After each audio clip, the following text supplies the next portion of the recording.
America में भी UK की भी, चाइना की भी हमारी एक्सपोर्ट्स बढ़ रही हैं, लेकिन वो बड़ी माइनर सी का उसमें इजाफा है और कुछ ममालिक में हम इसके साथ साथ एक्सपोर्ट में कमी भी होते देख रहे हैं। ये जो पिछले 1-1.5 महीने की माशी एक्टिविटी थी, ये हमारी एक्सपोर्ट्स को बढ़ा सकती हैं जो रिसेंट एग्रीमेंट्स हुए हमारे?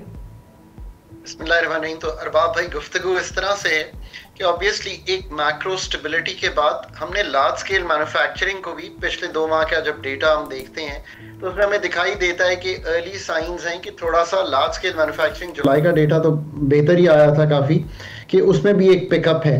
That probably has translated into slightly better exports as well, but हमारी इंपोर्ट्स भी उसी तरह बढ़ी हैं और ट्रेड डेफिसिट जो 2 माह का है वो भी बढ़ा है, ये भी हमें याद रखना है। और करंट अकाउंट जो है वो भी नेगेटिव है 2 माह के जो डेटे को हम देखते हैं। अगर आप इस तरह से चीज़ों को देखेंगे तो आपको ये एहसास तो होगा ना कि पाकिस्तान को एक्सपोर्ट बढ़ाए बगैर कोई और तरीका नहीं है टू अर्न इनफ डॉलर्स कि import minus remittances minus exports, आपका जो खसारा है वो ऐसा ना हो कि हम फाइनेंस ना कर सकें। करंट अकाउंट का खसारा कोई बुरी चीज़ नहीं होती, बट करंट अकाउंट का खसारा जो है वो अगर फाइनेंस कर सकें तो वो ठीक होता है। क्योंकि पाकिस्तान हालात ऐसे रहे कि फाइनेंसिंग की प्रॉब्लम हो गई और वो बहुत बढ़ गया, 2-2.5% जीडीपी का चला गया। 0 to 1% पाकिस्तान मेंटेन कर सकता है ये। अब जहां तक एक्सपोर्ट्स का ताल्लुक है, so what do you export to the world, right? You main export $16-17 अरब टेक्सटाइल, देन बाकी देख लें लेदर, फार्मास्यूटिकल, छोटे मोटे गुड्स हैं, मार्बल है, ये सब चीज़ें मिलाकर सर्जिकल, स्पोर्ट्स, आपकी एक एक्सपोर्ट की बास्केट बनती है। और एक आपकी सर्विसेज की एक्सपोर्ट है, वो क्या है? वो आपकी मेनली आईटी और आईटीईएस पे है, वो $3-3.5 अरब की है। तो ये एक बास्केट बनाए तो इस दफ़ा सोचा जा सकता है कि $37 अरब के करीब की आपकी एक्सपोर्ट ओवरऑल बन जाएगी। Can I give you a number? आप हैरान हो जाएंगे। 1,74,000 उन 90% ऑफ 70 लाख, यानी कि चले आप समझ लें 60 लाख छोटा कारोबार है पाकिस्तान। 1,74,000 के पास फॉर्मल फाइनेंस है, बाकी सब जो है वो कहीं से पैसे पकड़ते हैं या अपने कारोबार को बड़ा नहीं कर सकते।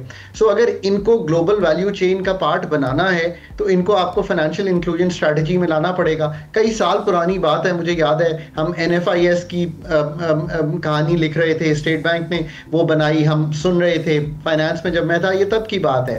यू नो, इसको लिखे हुए भी मेरा ख्याल है एटलीस्ट 2018 में मुझे याद है कहीं लिखी गई थी, बट आज की ये सूरत हाल है। सो ये आपने ठीक करना है। फिर तीसरी बात ये complexity of products, global value chain का ये पार्ट कैसे बनेंगे?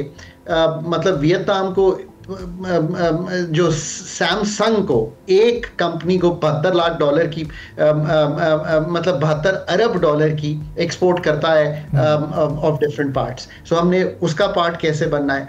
एग्रीकल्चर की ओवरऑल प्रोडक्टिविटी बेहतर करेंगे तो $6-7 अरब की एक्सपोर्ट करते हैं, इसको 10 तक ले जा सकते हैं। इसी तरह ग्रेजुएट्स बेहतर करेंगे, 40,000 ग्रेजुएट बनता है। अगर 40,000 ग्रेजुएट ITES में बन रहा है और उसमें से I confer with a lot of people to get their sense, तो लोग कहते हैं 10-12 हज़ार ही ऐसा है जो अच्छा यूटिलाइज हो सकता है। तो बाकियों का क्या करना है फिर? That is the policy work that the government has to do.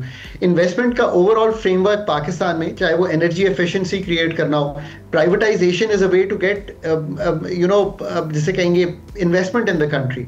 सो क्या हम PIA, डिस्कोस, जेनकोस, इनको आगे लेके चल सकते हैं, इनको रिटेल कंपनीज बना सकते हैं?